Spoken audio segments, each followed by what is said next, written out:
Good morning. It is just, I believe, Tuesday the 20th, just after midnight, the 20th of,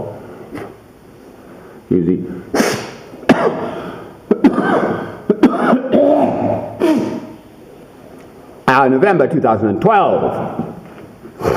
And here we are. Now,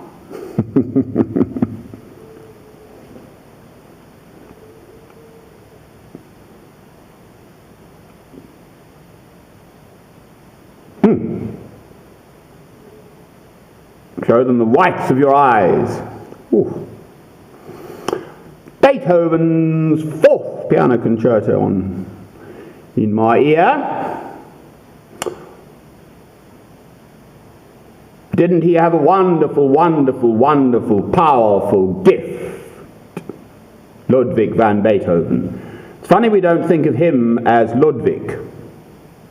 We always think of Vincent van Gogh as Vincent, but it's always Beethoven, not Van means from, so his family was Beethoven. I'm Van Bush, if you like. My father was a Bush. Grandfather, Robert Bush, and so on. Father was actually Francis John Bush. I'm obviously Ross Bush, whatever. Anyway, point of story, I think, is this. Every single human life, in God's eyes, is precious and special.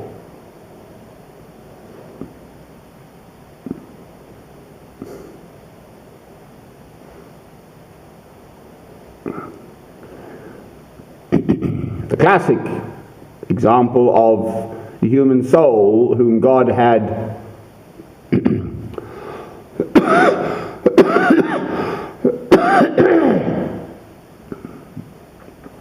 chosen is Saul, who was persecuting the early Christians,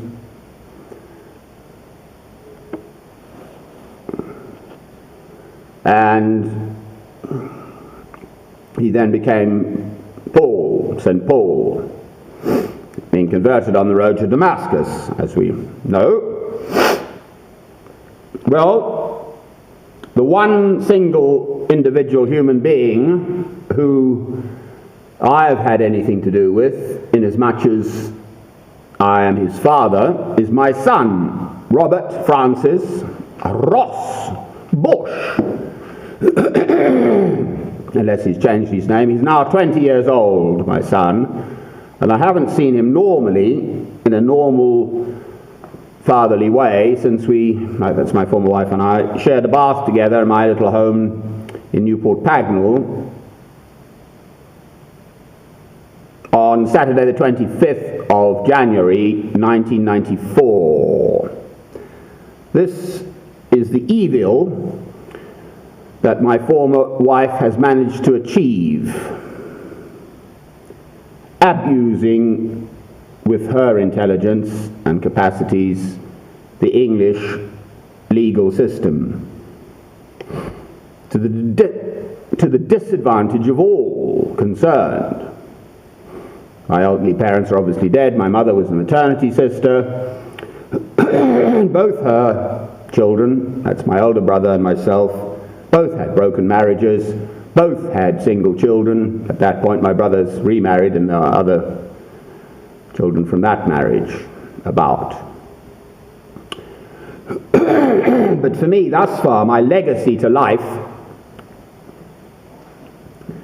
is to have borne this, my wife bore the child, to have brought into the world this child with a home and all the necessary concomitant supporting stuff, a home and so on. This remains my sorrow and the sorrow of all concerned, obviously my son being the principal one for whom I am sad. The joy for me, which I accept, is that God intended this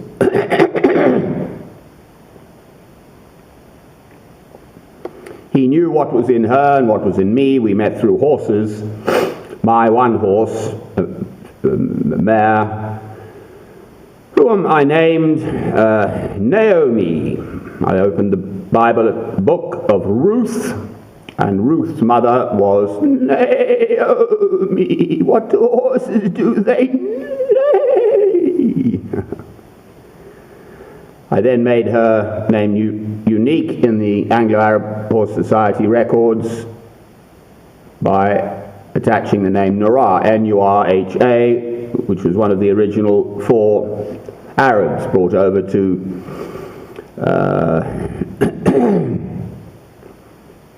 broaden the breeding of Anglo horses. So it's the Anglo-Arab Horse Society.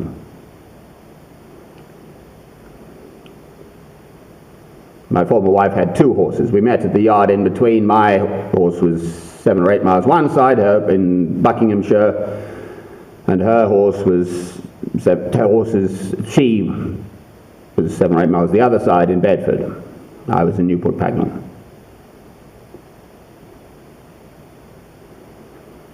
We married. The child came very easily. He was born as a planned cesarean 2 weeks early. He was full breech birth, i.e. his bum was coming first, and generally in those cases, if you can't turn the child, he can't come out that way, bum first, and in childbirth both mother and child will die. So Mr. Fordry at the Central Milton Keynes Hospital, he was the surgeon. My former wife wanted a home birth, and there was only one general practitioner for the whole of Milton Keynes population at that time. 1992 we're talking here. Was 120,000 people or so. The medics like hospital births because their records are clearer, they have less fatalities, because they've got all the medical facilities around if there's anything, complications at the birth. It's not spiritually the healthiest way for a child to be born. In a hospital environment, my former wife knew this and wanted the home birth. Anyway, it had to be a planned cesarean, 2 weeks premature, only 2 weeks. I was doing a computer contract down at Bristol. I had my own little computing company at that time, and drove up the night before, the Wednesday night, beautiful, beautiful full moon, and a beautiful sunny Thursday morning, and it was an epidural. So again, my former wife wanted to have her top half awake. Epidural means you inject the anesthetic, required anesthetic. You're going to cut the whole tummy and womb open from the front. But the epidural brings the bottom half, the spine is like that, and nerves, and anyway, you just block the bottom half, lower half of the woman. So her top half, she was fully awake. That means she's not all groggy, and we know then that there's a stronger bonding between mother and child at that point. Howsoever, I was there at the moment that my former son popped out. It was a very small cut. He was a very good surgeon. He used to do pro bono for free, the same sort of thing in Africa.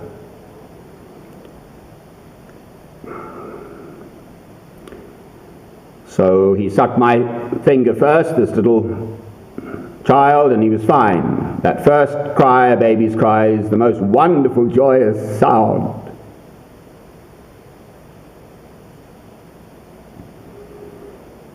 You know they haven't got a cleft palate, you know they're alive, count their fingers and toes, and so on. all present and correct. He's got meconium. It's like a white sort of greasy substance from the womb that keeps the skin from being, it's in water, of course, in the womb, the child.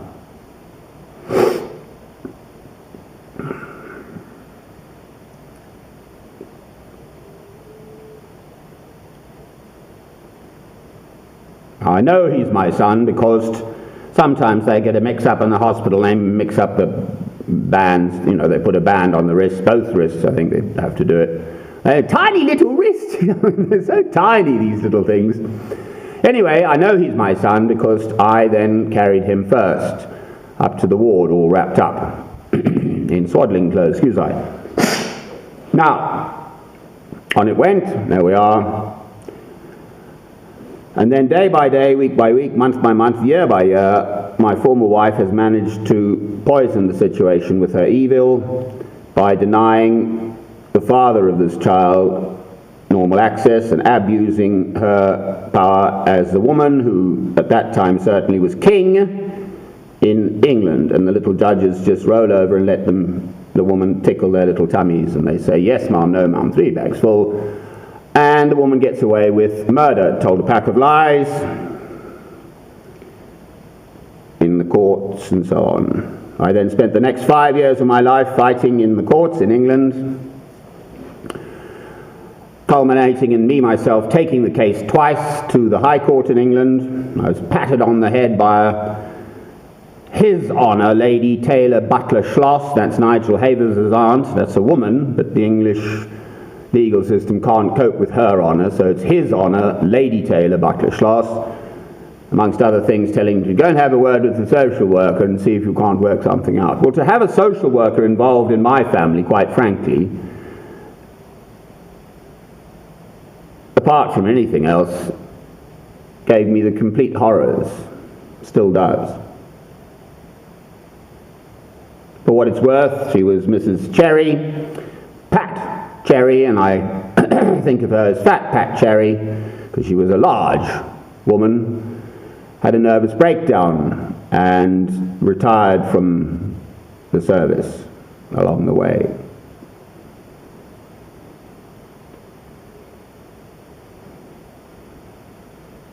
They now choose, my son, I have no interest in contact with my former wife, and I bear her no ill will.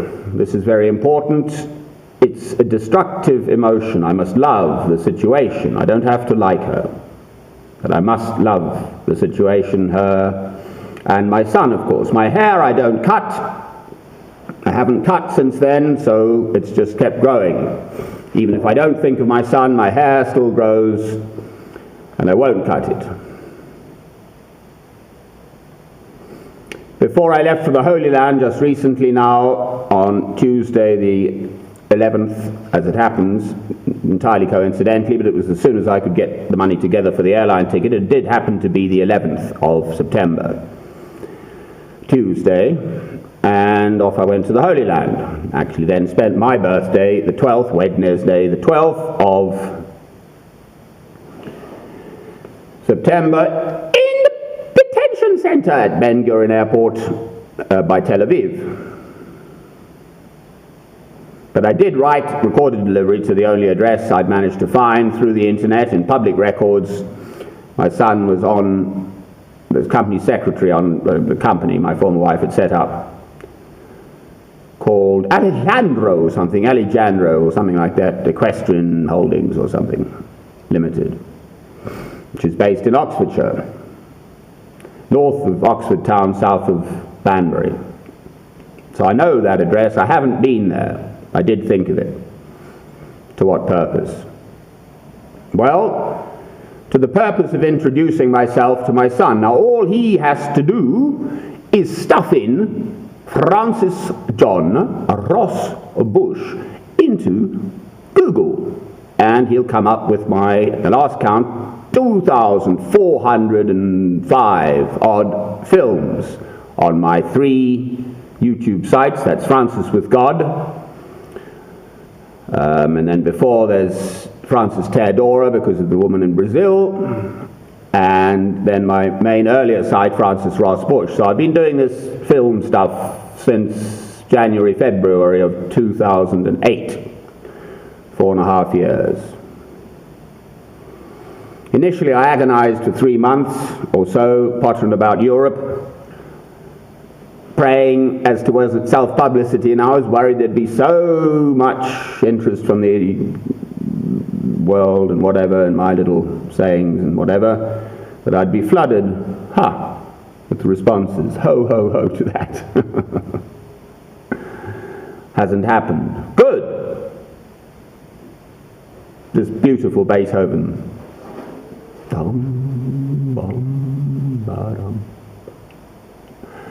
This is the 8th piano sonata. I can play the slow movements. Anyway, ramble, ramble. All he has to do, my son, and he won't be stupid, both his parents, as far as I know, they're both still alive, my former wife and my son, and obviously I'm here, are highly intelligent people.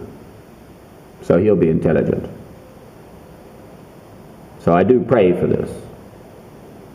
That there has to be something in his heart. Yes, I have been enjoying to contact them. Fine. But there are implications to that. Not the least of which is living out under the arch of a canal bridge by stone is not exactly conducive to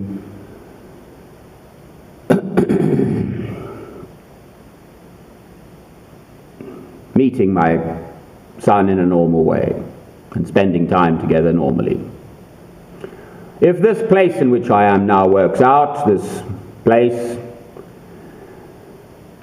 by stone where I am now, then, well, there's plenty of room for 2 here, that's for sure. Could have 20. And they wouldn't be like sardines. There's plenty of space here. Some plumbing would be nice. There's no facilities here, no loos, no running water, no nothing. I can cope with that. Anyway, there we are. So, point of story. Every single life is precious and special. I have not, and never will to my dying day, ever deny my son, Robert Francis Ross Bush. Robert after my grandfather on the Bush side, my father's side. He was a master baker and a lay preacher, King's Lynn. The family go back a long way, King's Lynn, old King's Lynn family. But just master baker and lay preacher and stuff. Just middle class people. Fine, good. Life goes on. I have my left knee to remind me. I came off a horse, my head was with the fairies, my left knee's broken, there's a total left knee replacement and so on. But the rest of me works, but I have that also to remind me. So as and when I'm cremated, I'd like to be cremated and have my ashes scattered in the Kalahari Desert in what used to be called Bechuanaland. It's now called Botswana, which is the proper name for it. The people are Matswana, the language is Tswana, and the country is called Botswana. It's where the Bushmen come from, the Kalahari, the Khoisan people, the ancient indigenous people of the whole of southern Africa, it used to be. I won't get on to that. I know a bit about them. I've been off to the Kalahari and so on. Anyway, there we are. So point of story is that life goes on, and I pray that my son will look for me. I don't wish to intrude and create ructions. So if anyone's met someone called Robert Francis Ross Bush, I assume he's kept the name, my name, the family name. My former wife, I tried to get her so she couldn't have my good name. Anyway, I'm just old Francis. Not too bothered about the family names. So if anyone's come across someone called Robert Francis Ross Bush, perhaps they'd very kindly mention that his father would love to hear from him. There we are, point of story.